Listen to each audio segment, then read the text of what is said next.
The moment Dead Space fans have been waiting for is finally here. After 10 years, Dead Space finally has a new mainline entry which retells the story of the very first game in a beautifully reimagined way. Before we get into specifics and start the speedrun of my review, let me just say that this is a really well-made remake. EA Motive cut no corners in recreating an awesome version of the Ishimura, expanding the development of Dead Space's most iconic characters, and keeping the changes they did make limited to producing a better, smoother, and more polished iteration of the 2008 original game. For this review, we'll be covering 6 major categories, which are gameplay, story, environment, system performance, accessibility, and audio. And while you're watching this review, if you find it helpful in any way, I would greatly appreciate it if you interact with me in some way, either via a like, a comment, or subscribing to the channel. I make content full-time, and your continued support allows me to grow my audience, have a chance to be featured by YouTube, and feed my kids. You can also check out my live stream at twitch.tv/Hazeblade, where I stream Tuesday through Sunday, usually from 7 a.m. to 2 p.m. Eastern. And with that said, let's count it down and let's do this. All right, 3, 2, 1, go. Oh yeah, here we go. Yeah. Let's do this thing. Dead Space Remake takes the most exceptional parts of the first 2 games and brings it all into a reimagined modern take on survival horror using the Frostbite engine. Isaac Clarke is an engineer sent on a mission to fix the USG Ishimura. Shortly after Isaac's arrival, his team is ambushed by horrific monsters called necromorphs, and is left to fend for himself, occasionally receiving directives from the remaining survivors of his team. If you've played any Dead Space games before, the core gameplay mechanics will feel very familiar to what you already know, but there's tons of amazing improvements to the remake that make the experience so much more lovable than its predecessors.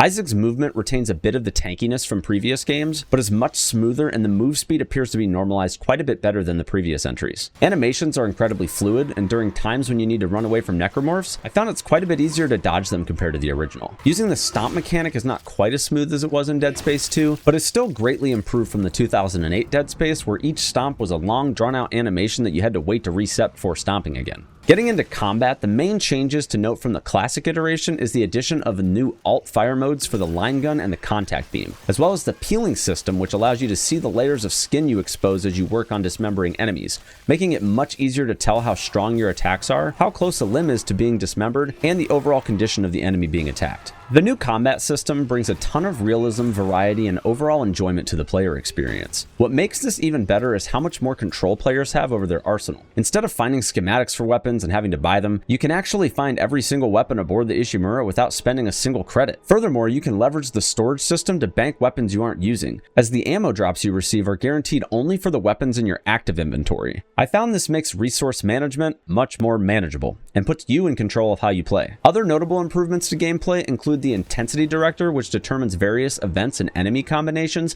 depending on your decisions while exploring the Ishimura. Depending on those decisions, you may face different combinations of enemies, as well as changes to audio and lighting among other room conditions, which make for a more unique experience each time you play. That said, the decision-making process isn't always that simple, and you may have to choose between running through an entire section in the dark or with a limited O2 supply. Moving on to upgrades, weapons and Isaac's rig have become much more streamlined in the upgrade path, with every power core resulting in a direct upgrade and each weapon having more obtainable special attributes. Each weapon's tree, as well as Isaac's rig, becomes more advanced as you find suit and weapon parts on board the ship, always giving players something to look forward to as they progress. Puzzles have seen some improvements as well, and for those of you wondering if a certain flurry of rock formations are going to be a problem, you're going to have to trust me on this one, but it's all been taken care of. Other notable adjustments to the gameplay include a more Dead Space 2-like iteration of Zero-G, albeit much smoother, especially since the accessibility options that we'll talk about later tackle a lot of the motion sickness and disorienting aspects of the previous Zero-G systems. Also, in lieu of spending power cores to open rooms containing valuable loot,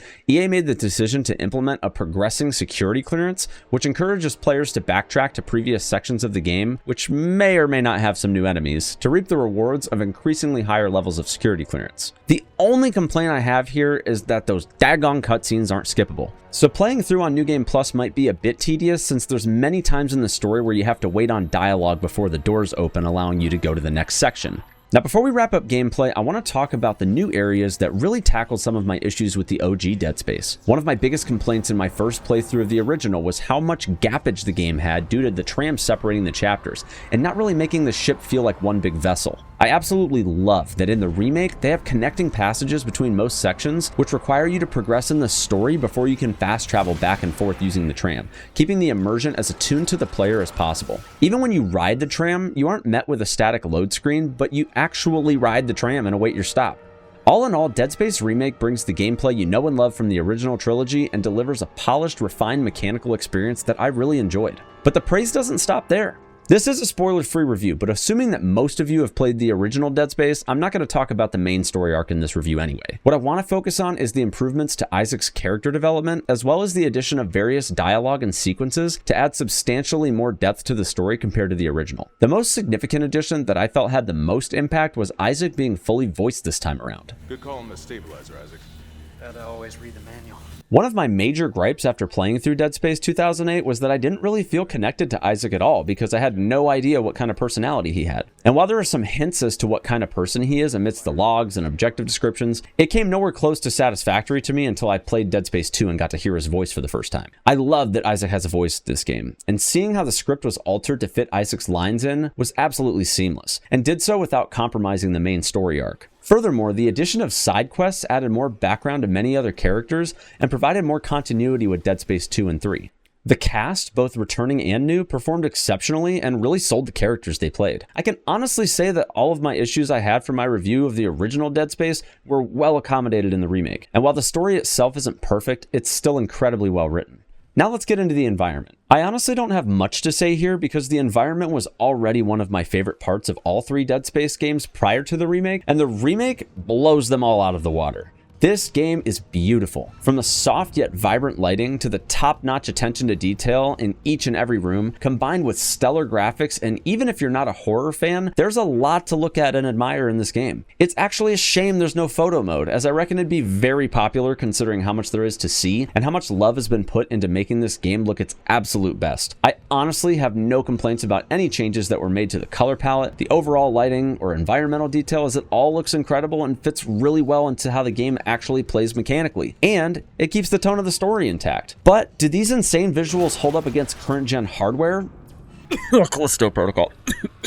Dead Space Remake indubitably holds up to the hardware. Granted, I have a pretty beefy system, but to record my footage, I needed quite a bit of my system's resources, and I still managed to squeeze out over 120 FPS on high graphics. I imagine performance updates will come shortly after launch as well, as they almost always do with new releases, but for a day one situation, I was very impressed with how smooth the game ran for the vast majority of my playthrough. Next up, we're talking about the audio. Dead Space Remake not only improved upon the visuals, but also greatly improved the audio for a much more immersive experience.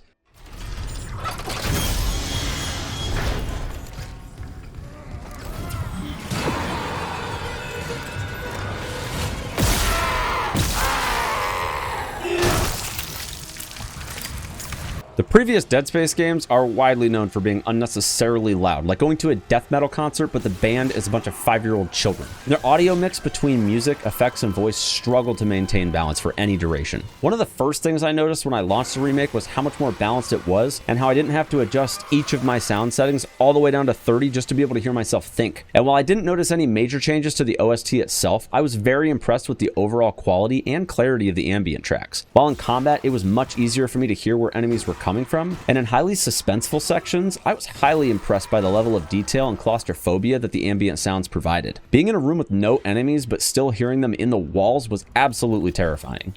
Across the entire board on the audio execution, EA put out a very strongly improved result. Finally, let's talk accessibility.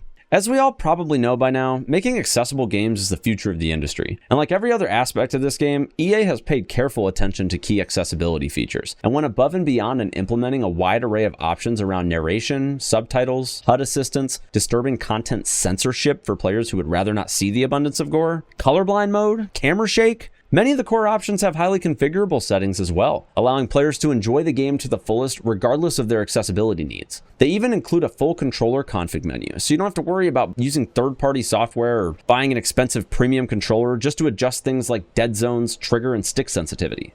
I have trouble with motion blur and camera shake myself, so being able to polish off my Dead Space experience by turning those things off made it so much more enjoyable than it would have been if I was dealing with motion sickness and being disoriented. So kudos to the accessibility team for being so inclusive.